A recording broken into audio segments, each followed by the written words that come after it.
El Servicio de Impuestos Internos está evaluando presentar una denuncia por presunta infracción al Código Tributario por el denominado caso Penta. La idea es establecer realmente responsabilidades por las eventuales irregularidades en el financiamiento de las campañas políticas. Queremos ahondar en esto, entender el contexto. Para eso está aquí en el estudio de CNN Carlos Insunza, él es el presidente de la Asociación de Funcionarios del Servicio de Impuestos Internos. Carlos, gracias por venir. ¿Cómo está usted? Hola, muy buenos días. Muy bien, gracias. ¿Qué podría aportar, qué podría avanzar esta acción que ustedes están pensando llevar adelante por fraude al Código Tributario en relación a lo que ya está haciendo la Fiscalía en la investigación de este caso? A ver, el Servicio de Impuestos Internos ha venido desarrollando una acuciosa investigación respecto a esta materia, la que evidentemente no es pública ni siquiera al interior del servicio. A la institución le corresponde evaluar en su mérito cada uno de los elementos que se van detectando durante las revisiones de fiscalización, por un lado, y los elementos que la Fiscalía, por la vía de la investigación penal en curso, está determinando.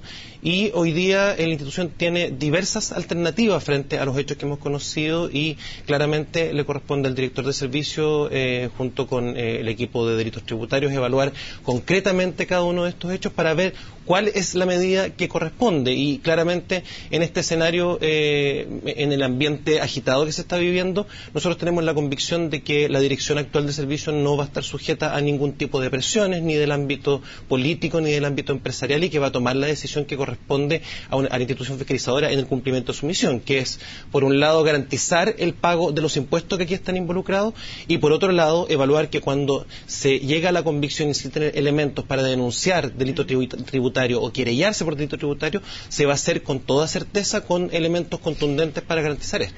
¿Siente que se ha perdido un poco el foco respecto de que esto que parte en un caso y después empieza a ver como una madeja que se empieza a enredar con una arista política, arista familiar, porque entre las boletas que se declaran por servicio que aparentemente no existieron están metidas las señoras de los ejecutivos? Se ha como ido enredando un poco todo y probablemente a las personas ahí al otro lado de la pantalla se les generó mucha confusión. ¿Se ha ido perdiendo a su juicio, Carlos, el foco de lo estrictamente dañino en términos tributarios a partir de la arista política que se ha generado en este asunto?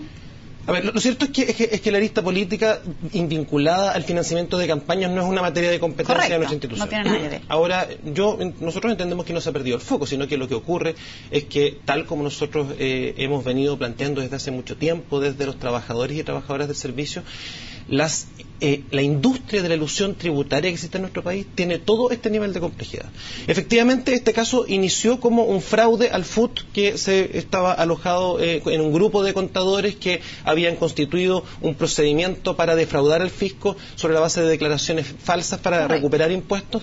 A partir de esa investigación se detectan cerca de 230 contribuyentes que habían hecho uso de este mecanismo, y en ese conjunto de contribuyentes aparecen los socios fundadores de Penta, y es a partir de esas revisiones que empiezan a aparecer otras aristas. Lo cierto es que esto lo que muestra es que, tal como se debatió muy importantemente durante el proceso de discusión legislativa de la reforma tributaria, en nuestro país la evasión y la elusión tributaria son prácticas que están bastante más extendidas de lo que muchos quieren reconocer. Y claramente hoy día el escenario que se ha generado, en que finalmente aparecen aristas en las que aparecen involucrados personeros de alto conocimiento en el mundo empresarial, de alta relevancia en el mundo político, lo único que muestra es que finalmente aquí lo que se ha perdido en nuestro país es una cultura del justo pago de los impuestos, y que es una cuestión bastante transversal. Ahora, respecto a lo que dices, para cerrar ese punto antes de ir a lo otro y que no quede pendiente, respecto de los niveles de elusión que existen, ¿se resuelve a juicio de los trabajadores, usted como representante, Carlos, el problema de la elusión con la reforma tributaria que va a estar en curso? ¿Realmente se resuelve o sigue siendo un poco algo laxo y que queda espacio todavía para que eso siga ocurriendo?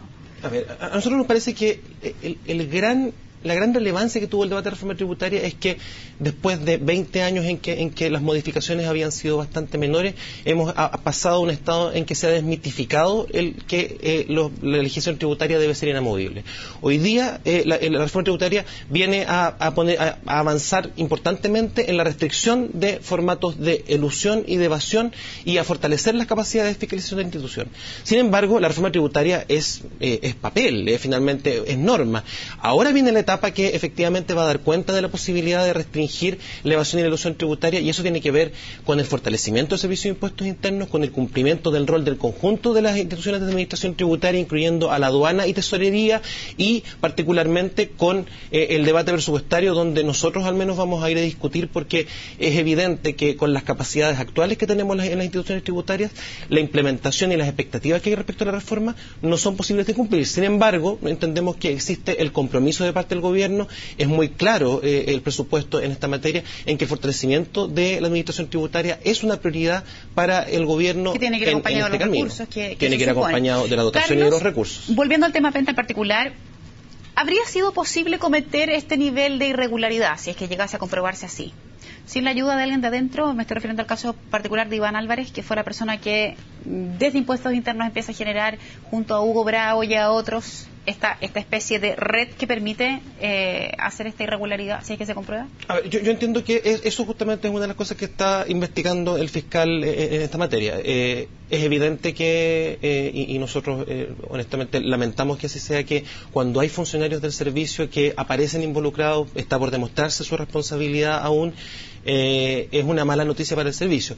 Nosotros entendemos que este tipo de situaciones de fraude al fisco y de planificaciones tributarias agresivas son parte de la dinámica que hoy día está instalada en los grandes contribuyentes del país. Y lo que se requiere es un mayor nivel de fiscalización. Existen muchas otras prácticas, varias de las prácticas que hoy día han estado puestas arriba del tapete con el caso Penta, como la entrega de boletas sin ningún servicio asociado, que es lo que se está investigando en el caso de las esposas de los dueños del grupo Penta, y otras en la lista política también de la misma característica. Son prácticas que no requieren ninguna vínculo interno y que lamentablemente están bastante difundidas, y los niveles de fiscalización respecto a esas materias deben incrementarse sustantivamente. Carlos, si usted me comenta que esto es algo que está instalado, que son generalmente las grandes empresas, aquellos empresarios o aquellas personas de las que uno espera la mayor rectitud, resulta que probablemente muchos han utilizado en algún momento esto o serían dignos de investigar. Si están así, porque hasta ahora solo hemos sabido de casos puntuales o de irregularidades puntuales, como por ejemplo el caso Penta. Usted me insinúa que hay muchos más, o que podría haber muchos más.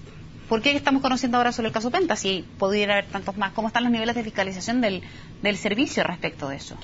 Claramente nuestra institución durante las dos últimas administraciones sufrió un importante despotenciamiento de sus capacidades fiscalizadoras, particularmente un importante despotenciamiento de el rol de litigación penal que le corresponde al servicio. Las dos últimas administraciones prácticamente abandonaron la función de litigación penal de la institución, concentrándose... ¿Exprofeso, cree usted?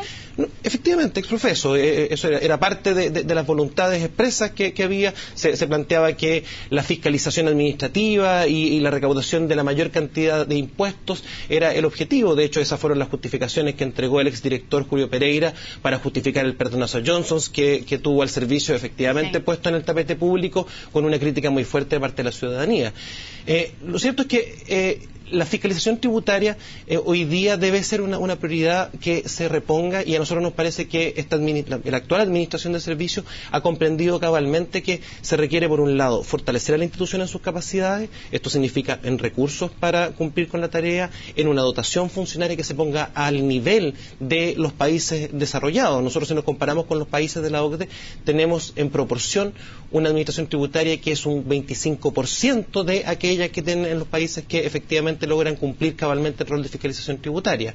Y también el resolver materias que tienen que ver con la posibilidad de los funcionarios de impuestos internos de adquirir una capacitación adecuada para los nuevos escenarios de complejidad del ámbito tributario y para el desarrollo de carrera, que también es una de las trabas que impide que los funcionarios puedan efectivamente proyectarse en la institución de buena manera. Carlos, cuando usted me dice en administraciones anteriores había exprofeso una intención de probablemente dejar o hacer la vista gorda respecto a que ciertas cosas ocurrieran, como pudiera ser, por ejemplo, la elusión y esto que genera el tremendo perdonazo a Johnsons, ¿había instrucciones expresas de que la fiscalización disminuyera? ¿Había instrucción expresa de alguien que se dejara de fiscalizar a ciertas empresas, por ejemplo, que podían estar puestas en la mira?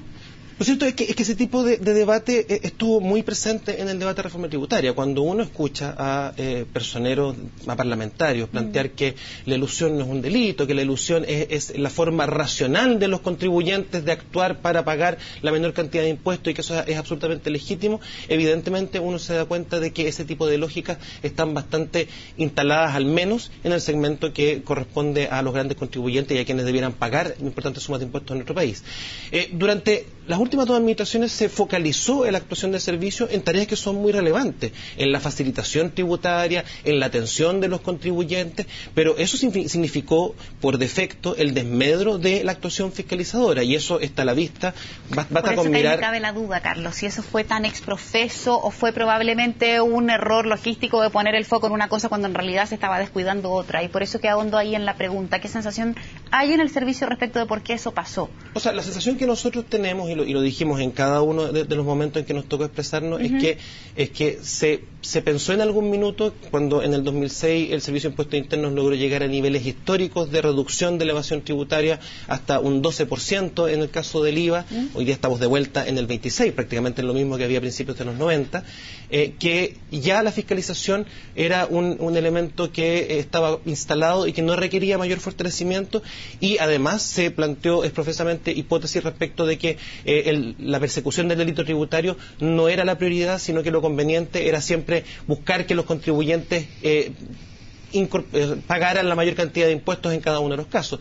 Lo cierto es que esa dinámica ha demostrado estar fracasada, ha demostrado que nos ha conducido de vuelta a un nivel de evasión y elusión tributaria que no es aceptable para el país, y hoy día, cuando se acaba de promulgar hace una semana atrás la ley de reforma tributaria, y que el país y la ciudadanía tiene altas expectativas respecto de que efectivamente ahora sí se recauden recursos suficientes para el desarrollo en el ámbito de la educación, de la salud, de los derechos sociales en general, pero además que esa recaudación provenga de un justo pago de los impuestos, en que quienes tienen más y deben pagar más lo hagan, y efectivamente todos los demás lo hagamos de la misma manera, el Servicio de Impuestos Internos y la fiscalización tributaria van a ser un componente fundamental de este proceso. Sin fiscalización tributaria adecuada, sin persecución del delito tributario, no hay forma de que la reforma tributaria cumpla con sus objetivos.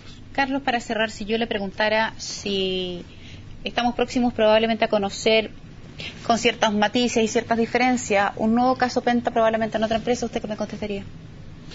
O sea, yo lo que contestaría es que efectivamente es posible. Sin embargo, lo que nosotros tenemos como rol institucional que garantizar es que el servicio va a seguir actuando con la misma autonomía, con la misma independencia, con el mismo profesionalismo frente a todos los casos. El caso Penta ha sido muy bullado por el nivel de los actores y los actores políticos que se han visto involucrados. Sin embargo, lo que hoy día está ocurriendo, el que el servicio esté actuando de forma responsable, asumiendo cada una de sus responsabilidades, debe darle garantías a la ciudadanía de que el Servicio de Impuestos Internos no solo fue capaz de sobreponerse a la crisis que vivió durante la administración anterior, sino que hoy día, con el trabajo de sus funcionarios y el compromiso que tenemos al respecto, va a cumplir cabalmente la tarea y la misión que la ciudadanía nos ha encomendado. Carlos, le quiero agradecer mucho haber venido personalmente al estudio de CNN a comentarnos de esta visión o esta mirada que tienen desde los funcionarios del servicio. Que tenga una buena tarde. Muchas gracias. Muchas gracias.